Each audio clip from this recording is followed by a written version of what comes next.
என்றும் மாறாத இயேசு கிறிஸ்துவின் இனிய நாமத்தினாலே உங்கள் அனைவரையும் வாழ்த்துகிறேன். இன்று பாரம்பரியத்தை விளக்க ஒரு சரியான உதாரணத்தை நான் உங்களுக்கு கொடுக்க போகிறேன்.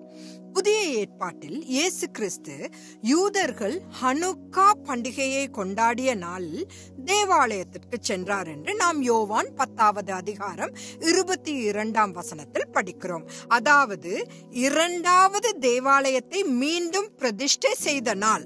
பாபிலோனிலிருந்து நாடு திரும்பிய பிறகு ஆளுநர் செருபாபேலால் கட்டப்பட்ட தேவாலயத்தில் உண்மையில் ஜியஸ் வழிபடப்பட்டார் அல்லது மதிக்கப்பட்டார் என்று சொல்ல வேண்டும். சாலமோன் ராஜாவால் கட்டப்பட்டதை போல இந்த ஆலயம் அவ்வளவு பிரமாண்டமாக இருக்கவில்லை. இஸ்ரவேல் ஒரு யூத நாடாக இருந்தாலும் ரோமானியர்களின் ஆட்சியின் கீழ் இருந்ததால் மக்கள் ரோமானியர்களிடம் நீங்கள் எங்கள் நாட்டை கட்டுப்படுத்தலாம், ஆனால் எங்கள் தேவாலயத்தை மட்டும் விட்டு விடுங்கள், அதாவது நாங்கள் அதை உங்களிடமிருந்து திரும்ப பெறுகிறோம் என்று சொல்வது போல் தெரிகிறது. கிபி 70க்கு பிறகு ரோமானிய பேரரசர் அதை இடித்து தரைமட்டமாக்கினதால் யூதர்களின் தேவாலயம் இல்லாமல் போனது. அதன் பிறகு இஸ்ரவேல் என்ற நாடும் இருக்கவில்லை.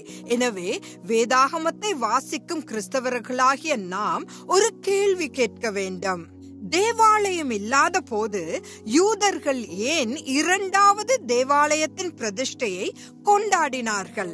ரோமானியர்களுக்கு எதிராக கிளர்ச்சி செய்து தேவாலயத்தை திரும்ப பெற்ற யூதாஸ் மக்கபேயஸ் மற்றும் அவரை தொடர்ந்தவர்களையும் ஏன் மகிமைப்படுத்த வேண்டும்?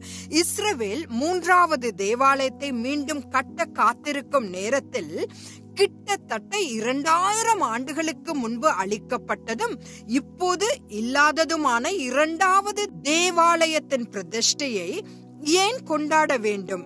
இது பாரம்பரியம் என்றால் என்ன என்பதற்கு ஒரு நல்ல எடுத்துக்காட்டாகும்.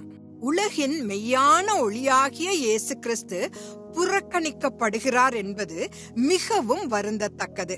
மேலும் இந்த பாரம்பரியம் இன்று வரை தொடர செயற்கை விளக்குகள் அமைக்கப்படுகின்றன.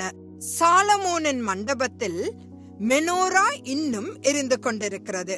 உங்களிடம் நான் ஒரு கேள்வியை கேட்டு முடிக்க விரும்புகிறேன். நீங்கள் இன்னும் பாரம்பரியத்தை பின்பற்றுகிறீர்களா அல்லது ஆவியோடும் உண்மையோடும் தேவனை ஆராதிக்கிறீர்களா? சிந்திப்போம். தேவ சித்தமாயின் நாளை மீண்டும் சந்திப்போம்.